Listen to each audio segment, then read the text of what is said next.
ये आज का हमारा टॉपिक है स्केलर ट्रिपल प्रोडक्ट। ओके, तो देखते हैं स्केलर ट्रिपल प्रोडक्ट होता क्या है, यूज़ क्या है, कैसे इसका मतलब फॉर्मुलेशन करते हैं, कैसे इसको डिफाइन करते हैं, कैसे इसको निकालते हैं। तो ये हमारे पास नोटेशन है किसी स्केलर ट्रिपल प्रोडक्ट का। ठीक, जब हम किसी भी स्केलर ट्रिपल प्रोडक्ट की बात करेंगे, ट्रिपल प्रोडक्ट का मतलब यहाँ पे खाली ये है कि तीन वेक्टर्स का ऐसा प्रोडक्ट करना है जिससे क्वांटिटी हमेशा कैसी आनी चाहिए, स्केलर। तो हमने तीन वेक्टर्स लिए ए बी सी जिनका हमें स्केलर ट्रिपल प्रोडक्ट कराना है। तो हमें पता है कि स्केलर क्वांटिटी तभी आएगी जब किन्हीं दो वेक्टर्स का डॉट लिया जाएगा, तभी हमारे पास जो क्वांटिटी आती है वो कैसी आती है, स्केलर क्वांटिटी। और हमें ये पता है कि किन्हीं भी दो वेक्टर्स का अगर हम क्रॉस मल्टीप्लाई करेंगे तो जो क्वांटिटी आती है वो कैसी आती है, वेक्टर क्वांटिटी आती है। ठीक, और हमें तीन वेक्टर्स का प्रोडक्ट करना है, यह हमें पता है कि तीन वेक्टर्स दिए गए। तो अगर हम एक वेक्टर यहाँ पे रख दें और दो वेक्टर का हमारे पास वेक्टर प्रोडक्ट यहाँ पे रख दें, तो दोनों का जो डॉट प्रोडक्ट होगा वो तो स्केलर क्वांटिटी होगी। तो ऐसे ही हम लोग क्या करते हैं, डिफाइन करते हैं अपने स्केलर ट्रिपल प्रोडक्ट को, that is scalar triple product. ठीक, तो हमारे पास जो नोटेशन है ये A B C in this closed bracket, हमारे पास ये वैल्यू होती है A dot B cross C. मतलब क्या है, इनिशियली हमें बी क्रॉस सी निकालना है, उसके बाद ए के साथ उस वेक्टर का डॉट ले लेना है। तो जो वैल्यू आएगी वो ए बी सी के हमारे बराबर होगी। क्या कोई प्रॉब्लम? ठीक, अब यहाँ पे हम इस चीज़ को दूसरी फॉर्म में भी रिप्रेजेंट करते हैं in the form of determinant. Okay, determinant जब हम लोग लिखते हैं तो आपको पता होगा कि डिटर्मिनेंट लिखते समय हम लोग एक मैट्रिक्स बनाते हैं in the form of matrix. वो मैट्रिक्स जो बनती है, अब यहाँ पे तीन वेक्टर दिए गए हैं, तो ये जो डिटर्मिनेंट होगा एक स्क्वायर मैट्रिक्स का ही होता है डिटर्मिनेंट। तो अगर हम ऑब्वियसली देखें, मतलब एक्चुअली में हम वहाँ पे मैट्रिक्स की फॉर्मेशन करते हैं, मैट्रिक्स की फॉर्मेशन से हम लोग डिटर्मिनेंट निकालते हैं। ठीक, तो हमारे पास तीन वेक्टर्स हैं। ठीक, जब तीन वेक्टर्स हैं तो हमारे पास एक मैट्रिक्स बनेगी जिसका हमें डिटर्मिनेंट निकालना, वो मैट्रिक्स होगी 3x3 की। ओके, जब 3x3 की है तो हम मान लेते हैं यहाँ पे तीन वेक्टर हैं। A vector is equal to A1 I cap, A2 J cap, A3 K cap. B vector हमारे पास है B1 आई कैप, B2 जे कैप, B3 के कैप। सी वेक्टर हमारे पास है C1, C2 and obviously C3। Okay, तो इस वाले particular expression की value, मतलब स्केलर ट्रिपल प्रोडक्ट की वैल्यू जो होगी वो A1 A2 A3 B1 B2 B3 C1 C2 C3, इस सब के मतलब इन सब के वैल्यूज़ से जो मैट्रिक्स फॉर्म हुई है उसकी डिटर्मिनेंट वैल्यू हमारे पास जो होगी वो स्केलर ट्रिपल प्रोडक्ट के बराबर होगी। क्या बेटा कोई परेशानी अगर होती है तो आप हमें कमेंट करके बता सकते हैं या फिर आप लोग मैसेज कर सकते हैं। ठीक, तो स्केलर ट्रिपल प्रोडक्ट हमारा इस चीज़ के बराबर होता है। अब स्केलर ट्रिपल प्रोडक्ट किस चीज़ की जानकारी देता है? सर ये जो डिटरमिनेंट आया है वो क्या बताएगा, मतलब ये वेक्टर का क्या है, कुछ ना कुछ तो होगा ना। तो इन तीन वेक्टर्स से जो पैरेललोपाइप्ड बना हुआ है, मतलब जो भी 3D ज्योमेट्री बनी हुई है, जनरली ये पैरेललोपाइप्ड ही बनाता है। मतलब मैं कह सकता हूँ ये क्यूब, क्यूबाइड, रेक्टेंगुलर पैरेललोपाइप्ड या कोई भी ऐसा 3D वाला ऐसा ज्योमेट्री बन रही है अगर, तो उस वाले का वॉल्यूम बताता है। वैसे जनरली ये वॉल्यूम ऑफ पैरेललोपाइप्ड ही बोला जाता है, पैरेललोपाइप्ड। ठीक, तो जो भी पैरेललोपाइप्ड बनेगा उसका वॉल्यूम हमें क्या बताता है, ये स्केलर ट्रिपल प्रोडक्ट। ये हमें बताएगा क्या, अपना वॉल्यूम बताएगा पैरेललोपाइप्ड का, जो स्केलर ट्रिपल प्रोडक्ट हमने निकाला है तीन वेक्टर्स से। ठीक, अब जब तीन वेक्टर आए हैं, जैसे ये तीन कंपोनेंट्स हैं आई जे के, तो एक्स वाई जेड के हैं। अब तीनों अगर मान लें नॉन जीरो है तो ये 3D स्पेस में होगा ना, तीनों वेक्टर क्या होंगे 3D स्पेस में। अगर मान लिया एक इसमें जीरो हो गया, मान लेते लेटर suppose that it is zero, मतलब जेड वाले कंपोनेंट में हमें कुछ नहीं चलना है, तो हमारे पास ये जो वेक्टर होगा वो कैसा होगा, ये होगा एक्स वाई प्लेन में होगा ना। जब तीनों ही 3D में ओरिएंटेड हैं तो एक 3D ज्योमेट्री बनेगी इनक्लोज्ड वाली, क्लोज्ड वाली बात चल रही है, तो इनक्लोज्ड एक 3D ज्योमेट्री बनेगी। तो ये जो पर्टिकुलर वैल्यू है वो हमें स्केलर ट्रिपल प्रोडक्ट बताती है, और वो हमें जानकारी किसकी देगी, वॉल्यूम ऑफ पैरेललोपाइप्ड की। ठीक। और क्रॉस निकालना आपको आता ही है, क्रॉस निकालने के बाद जो वेक्टर आएगा उसके साथ डॉट ले लेंगे। ये एक बड़ा प्रोसेस है, छोटा प्रोसेस करना है तो कंपोनेंट्स का सिर्फ और सिर्फ क्या निकालना है आपको, सिर्फ और सिर्फ डिटर्मिनेंट निकालना है। और मैं सॉल्व भी कर देता हूँ। क्या आएगा देखिए, हम लोग या तो रो के अलोंग एक्सपेंड करते हैं तो कॉलम्स के अराउंड एक्सपेंड करते हैं, ठीक। तो वो हम अपनी सहूलियत के हिसाब से करते हैं। अगर हम यहाँ पे एलिमेंट्री रो ऑपरेशन या एलिमेंट्री कॉलम ऑपरेशन लगा रहे हैं तो हम जीरो बनाने की कोशिश करते हैं, बट यहाँ पे हमारे पास डिस्टिंक्ट एलिमेंट्स है तो यहाँ जीरो बनाने की कोशिश तो करेंगे नहीं। यहाँ पे अगर कोई नंबर्स होते तो हम जीरो बनाने का प्रयास कर सकते थे। नंबर्स यहाँ पे गिवन नहीं है, जब हम एग्जाम्पल करेंगे तो हम देख सकते हैं। पहले हम कॉन्सेप्ट को समझते हैं, ठीक। तो हम लोग एक्सपेंड कर रहे हैं, पहले मैं इसको इरेज कर देता हूँ फिर बताता हूँ। Expanding about row 1, about row 1। Okay, हमें पता है फर्स्ट रो कौन सी है। अगर आपको नहीं पता है तो मैं बताने का प्रयास कर रहा हूँ। इसको बोलते हैं फर्स्ट रो, इसको बोलते हैं सेकेंड रो, ये जो होती है थर्ड रो, ठीक। मतलब ये कहना चाहता हूँ हॉरिजॉन्टली जो कुछ होता है वो रो होता है, ठीक। ये वर्टिकली कॉलम 1, ये वर्टिकली कॉलम 2 और ये वर्टिकली कॉलम 3, मतलब ठीक। मतलब ये पूरे की पूरी बात चल रही है, पूरा का पूरा रो होगा और ये पूरा का पूरा एक कॉलम होगा, इतना तो आपको पता ही होगा, ठीक। जब मैं एक्सपेंड करूँगा यहाँ पे तो अलोंग R1, तो मतलब यहाँ के एलिमेंट्स लिए जाएंगे, ठीक। तो देखो मैं यहाँ पे दो लाइंस आपको बनाने का प्रयास करता हूँ, मतलब ड्रॉ करने का एक प्रयास करूँगा। हाँ, जब रो 1 लेंगे तो इस वाले एलिमेंट की करस्पॉन्डिंग कॉलम और इस वाले एलिमेंट की करस्पॉन्डिंग रो, इन दोनों से कोई भी माइनर नहीं लेना है। कोई प्रॉब्लम, ठीक। सबसे पहले हम लोग नोट करेंगे, एक्सपेंड कर रहे हैं ना, तो पहले A1, अब जो माइनर आया मतलब कोफैक्टर भी कह सकते हैं इसको, तो वो हमारे पास ये वाला एक कोफैक्टर है, ठीक। तो क्या होता है B2 B3 C2 C3, okay, nothing will change. अब हम आएंगे A2 के पास, क्योंकि रो 1 के सारे एलिमेंट्स के अलॉन्ग एक्सपेंड कर रहे हैं, माइनस आता है साइन, ठीक। अब इस वाली लाइन को जो हमने यहाँ लाइन ली है, अब इसके करस्पॉन्डिंग जो कॉलम है, सॉरी, अब इसके जो करस्पॉन्डिंग कॉलम है ये, अब इसका कोई भी एलिमेंट नहीं लेना। जब इसका कोई एलिमेंट नहीं लेना है तो हमारे पास जो माइनर बचा है वो कैसा बचा है, B1 C1 B3 C3। क्या इसमें कोई प्रॉब्लम, ठीक। अब हमें पता है कि हम थर्ड वाले की तरफ जाएंगे तो इस वाले कॉलम को एलिमिनेट कर देंगे, तो हमारे पास जो बचा है वो क्या बचा है कि बचा है B1 B2 C1 C2। यहाँ भी कोई प्रॉब्लम नहीं है, तो हम लोग क्या करेंगे, इसको एक्सपेंड कर देंगे फिर से। 2 क्रॉस 2 का है, एक्सपेंड करना पता ही है कैसा होता है, B2 C3 minus B3 C2 minus A2, B1 C3 minus C1 B3, ठीक, A3, B1 C2 minus C1 B2। अब हम लोग यहाँ पे मल्टीप्लाई करा सकते हैं। ये जो एग्जैक्ट वैल्यू आएगी ये हमें वैल्यू बताएगी किसकी, स्केलर ट्रिपल प्रोडक्ट की। तो ये हमारे पास पूरी जानकारी हो गई स्केलर ट्रिपल प्रोडक्ट की। अच्छा, यही नहीं कि यहाँ तक रुक जाएंगे हम लोग, नहीं नहीं नहीं नहीं, अब हम लोग पढ़ेंगे क्या, प्रॉपर्टीज़। हम लोग क्या पढ़ेंगे, प्रॉपर्टीज़। क्या बेहतरीन प्रॉपर्टी है ये वाली, आप लोग देखेंगे बहुत ही अच्छा लगेगा, प्रॉपर्टी बहुत अच्छी, ठीक। तो प्रॉपर्टी पढ़ने से पहले हम लोग क्या करेंगे, थोड़ी सी इसकी जानकारी ले लेते हैं कि सॉरी कि मतलब हम स्केलर ट्रिपल प्रोडक्ट को और क्या क्या लिख सकते हैं। बहुत कुछ लिख सकते हैं सर। हाँ देखिए, अगर कहीं भी लिखा है ए, बहुत आराम से सुनिएगा, ये ऑब्जेक्टिव में बहुत काम आएगा, A dot B cross C, ठीक। इसका मतलब ये ऐसा भी हो सकता है B dot C cross A, कोई प्रॉब्लम नहीं है, दोनों आपस में क्या होंगे बराबर, B dot C cross A, okay. और यही जो पर्टिकुलर चीज़ है ये बराबर होगी C dot A cross B की। और यही जो पर्टिकुलर चीज़ें हैं, अब मैं इसको ऐसे लिख सकता हूँ कि नहीं, A B C। अब मैं इसको ऐसे लिख सकता हूँ या कि नहीं, B C A। अब मैं भी ऐसे इसको लिख सकता हूँ C A B।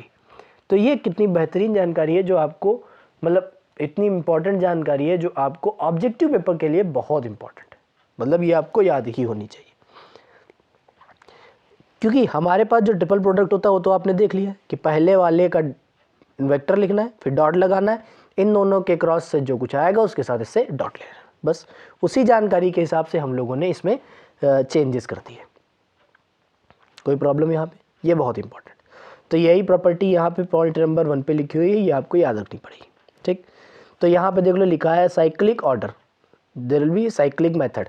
इसका मतलब ए चला है बी की तरफ और बी चला है सी की तरफ, ये है मतलब इसका ए बी सी, यही तो हुआ ए बी सी। फर्स्टली यहाँ से स्टार्ट किया, अब यहाँ से करो तो बी सी ए हो गया, यहाँ से स्टार्ट करो तो सी ए बी, तो ये साइक्लिक ऑर्डर में होगा, चेंज कभी भी नहीं होगा।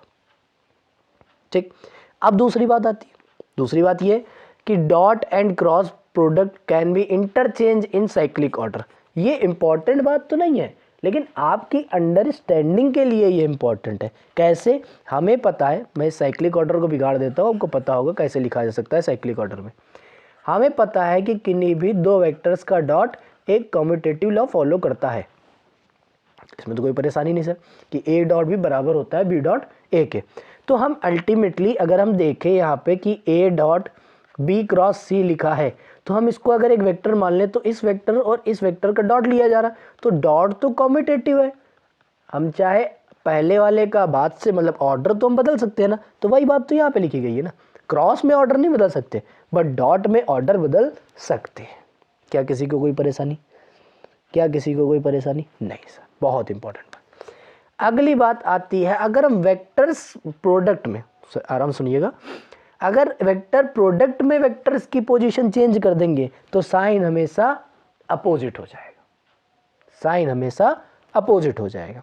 इन द सेंस मैं ये कहना चाहता हूं कि अगर ए डॉट बी क्रॉस सी कहीं भी लिखा हुआ है तो हम इसको इस प्रकार से अगर लिखना चाहेंगे तो हम यहाँ पे बाहर माइनस लगा देंगे।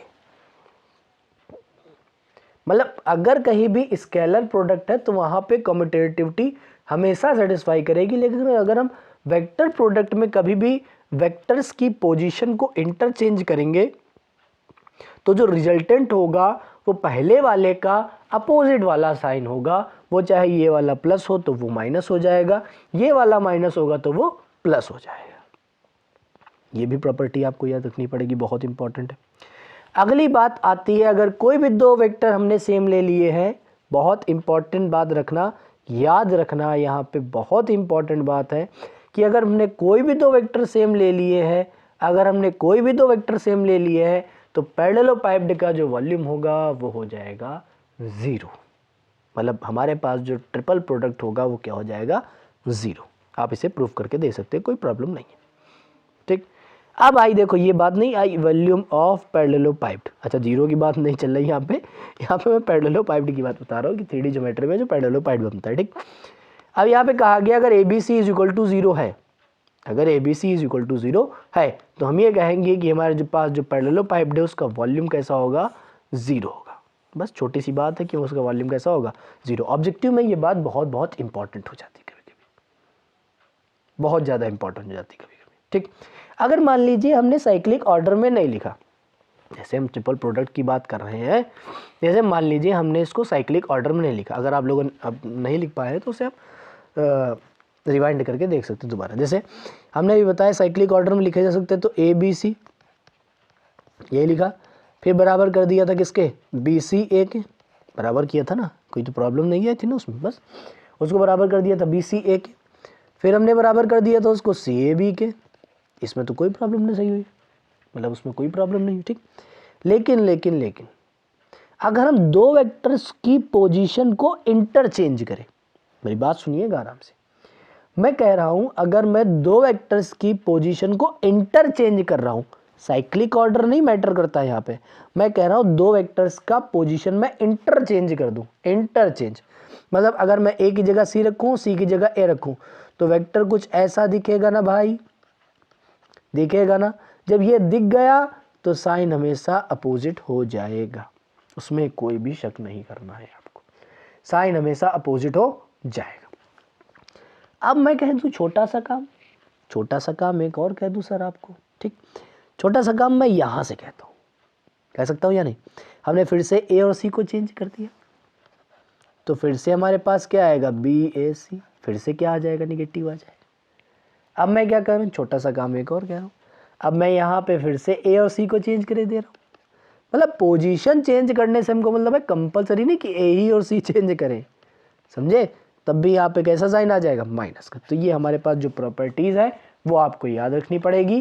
क्वेश्चंस मैं आपको भेजूंगा, आपको सोल्यूशन करने पड़ेंगे। उसके बाद आपसे आपको मतलब प्रॉपर्टी के रिगार्डिंग जो भी समस्या होगी मैं आपको बताने के लिए तत्पर हूँ, ठीक। तो ये हमारे पास एक बेहतरीन सा एग्जाम्पल हो चुका है, मतलब बेहतरीन सा ट्रिपल प्रोडक्ट हो चुका है। अब हम लोग आगे बढ़ते हैं वेक्टर ट्रिपल प्रोडक्ट पर। अब हम लोग आगे बढ़ते हैं किस पर, वेक्टर ट्रिपल प्रोडक्ट पर। देखिए थोड़ी सी जानकारी दूंगा मैं इसके बारे में। सारी जानकारी मैंने दे दी है उसके बारे में, क्या कहते हैं उसको, हाँ ये जो पिछला भी बताया मैं भूल गया क्या था, हाँ स्केलर ट्रिपल प्रोडक्ट बहुत इंपॉर्टेंट था, वो सबसे ज़्यादा इंपॉर्टेंट था। ना ही ये वेक्टर ट्रिपल प्रोडक्ट इंपॉर्टेंट है, ना ही ये प्रोडक्ट ऑफ 4 वेक्टर्स इंपॉर्टेंट है, ज़्यादा इंपॉर्टेंट नहीं है। मतलब क्वेश्चन इससे भी बनते हैं, क्वेश्चन उससे भी बनते हैं। मेनली यहाँ मैं बात करूँगा स्केलर ट्रिपल प्रोडक्ट के बारे में, क्योंकि वो जो बहुत ज़्यादा इंपॉर्टेंट, क्योंकि वेरियस प्रॉपर्टी दिखाता है, ठीक। अब जैसे मैं इसकी बात करूँगा तो ये होता क्या है सर, ये कुछ नहीं है, ये कुछ नहीं है 3 प्रोडक्ट्स का वेक्टर मल्टीपल। अभी मैं बात बता के आया हूँ, अभी मैंने बताया कुछ मिनटों पहले कि जब भी वेक्टर्स का मल्टीप्लाई करते हैं, इन वेक्टर मल्टीपल करते हैं, ठीक, तो हम कम्यूटेटिव लॉ हमेशा फॉलो रखते हैं। तो ये जो वेक्टर आएगा, पहली बात तो ये वेक्टर आएगा, पहली बात तो ये वेक्टर आएगा, वहाँ पे जो क्वांटिटी आती थी वो स्केलर क्वांटिटी आती थी, ठीक। तो ये जो हमें देगा ये कभी भी इस चीज़ के बराबर नहीं हो सकता है, सॉरी, ये कभी भी इस चीज़ के बराबर नहीं हो सकता है, क्योंकि यहाँ तो निगेटिव साइन आ जाता है, तो वो उसके बराबर होगा। और दूसरी चीज़, वेक्टर प्रोडक्ट कभी भी एसोसिएटिव लॉ फॉलो नहीं करता है। तो हो सके तो आप इसे भी याद रखें कि ये कभी भी आपस में बराबर नहीं होंगे।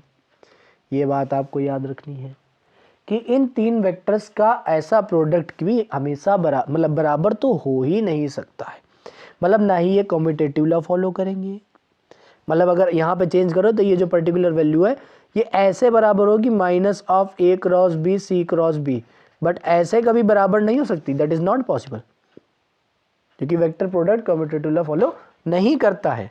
और दूसरी बात, ये एसोसिएटिविटी भी डिफाइन नहीं होगी वेक्टर के क्रॉस प्रोडक्ट में या वेक्टर प्रोडक्ट में। अगर कोई भी 3 वेक्टर्स का हम लोग वेक्टर प्रोडक्ट करा रहे हैं तो ये कम्यूटेटिव एसोसिएटिविटी भी फॉलो नहीं होगी। क्या किसी को कोई समस्या नहीं।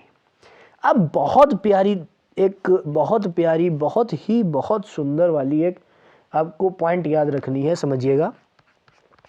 ये जो अभी हमने निकाला है ए क्रॉस बी क्रॉस सी, ये एक तो बहुत बड़ी बला है। पहली बात तो इन दोनों क्रॉस निकालो, फिर जो आता है उसको इसके साथ क्रॉस निकालो, ये बहुत कॉम्प्लिकेटेड हो जाता है सर, समझिएगा।